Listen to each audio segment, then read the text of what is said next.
If I had to choose just 3 tips to share with someone to take their fitness to the next level, this is what it would be. Hey everyone, welcome back to the channel. I'm Teddy, and I've been working out for nearly 20 years now. I've learned a lot along the way, and I've experimented a bunch. And in this video, I'm going to share 3 tips that I wish I knew along this journey.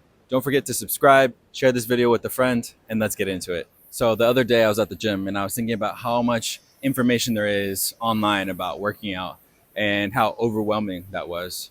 And that got me thinking about, okay, well, if I was just starting out or if I felt like I was plateauing with my workouts, what is some information that I would want to know, sifting through all the information that exists, that would help me take my game to the next level? So I began thinking, and now here we are with this video. Tip number 1, eat enough protein. After conducting some research, I learned that you should eat 0.8 to 1 gram of protein per pound of weight, or 1.6 to 2.2 grams of protein per kg of weight that you have. I'm sure you've come across this in your own working out journeys, but eating protein is super important for muscle growth and also recovery. Along my journey, I started out with doing rough estimates of the amount of protein that I was eating, but that eventually led to me realizing that I wasn't eating enough protein, and that's why I plateaued. I wasn't seeing the growth that I wanted, and my muscles weren't getting bigger. It wasn't until I started tracking my protein gram for gram that I realized that I wasn't having enough, and then I made the necessary adjustments. So what I did, the biggest change that helped me was I went from taking 1 protein shake per day to 2. 1 in the morning when I wake up, and then 1 in the afternoon after I work out at the gym. And that's when I saw a huge change in my muscle growth. My suggestion to you here is to get serious about tracking how much protein you intake per day, compare that to your body weight, and then make the necessary adjustments. Tip number 2, do leg workouts every workout. Now this may sound crazy, but it's not. Hear me out. This originally started because I was planning to hike one of Mexico's highest volcanoes, and I wanted to train and be prepared. So that led to me doing leg workouts a little bit more often than normal. And then eventually I got used to doing those workouts and incorporating them into my routines. I ended up being successful and hiked to the top of this volcano. And then after the fact, I was like, well, what if I just don't stop? What if I just keep this up? And so then I started researching more and learning more about leg workouts, and I learned that compound leg workouts like squats and deadlifts actually help with upper body growth. They help because they increase your testosterone and growth hormones, and that in turn helps with your growth overall. My suggestion here is to figure out a way to incorporate them into your normal workout routines. I experimented, and at first I was doing them at the end of my workouts, but then I found myself getting lazy doing them at the end because I was tired and I just wanted to get it over with. So instead, I decided to do them at the beginning of every workout. I only work out at the gym 4 times per week.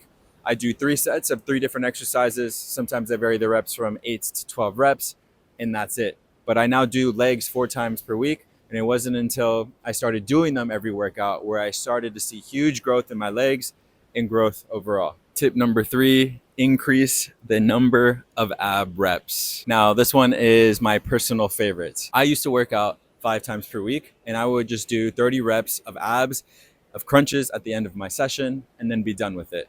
But I was not really seeing any changes in my abs. I was not seeing any growth, and I realized that I just wasn't doing enough. And so what I decided to do was to revisit the drawing board and redesign my workout routine for my abs. And now I actually do 4 times at the gym per week, and I increased the amount of reps that I do per workout session to 125 weighted crunches per session. And so I now do 500 reps per week.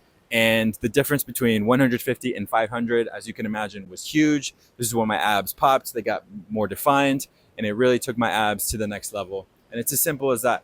So my suggestion to you here is to figure out what rep amount is good for you. Experiment with it. Increase it in increments. Don't go 0 to 100 like I did. Maybe if you want to start with 50 or even a smaller amount, gradually increase the reps, gradually add weight, and I guarantee you will see growth over time. This goes without saying, but working on your abs is super important because you use your core in so many activities. And so I found by increasing the reps and focusing more on my abs, I was helping myself in the long run with all of these other activities that I wanted to do. It made me stronger and healthier overall. Certain exercises that I do in addition to crunches that have helped me are leg raises and V-ups. So that's it. I wanted to make this video specifically for people who are just getting started or who have maybe plateaued or feel like they haven't seen much change or growth in their workouts in recent times. I wanted to simplify it so that you didn't feel overwhelmed and you can really feel like small changes can lead to big growth. And so I highly recommend and challenge you to take these tips, try them out one at a time, and see what happens. Conveniently, I made another video about how to build an active lifestyle and how to actually stick to it. Check it out right here. Subscribe to my channel. As always, thank you for watching. Send this to a friend, and I'll see you in next week's video.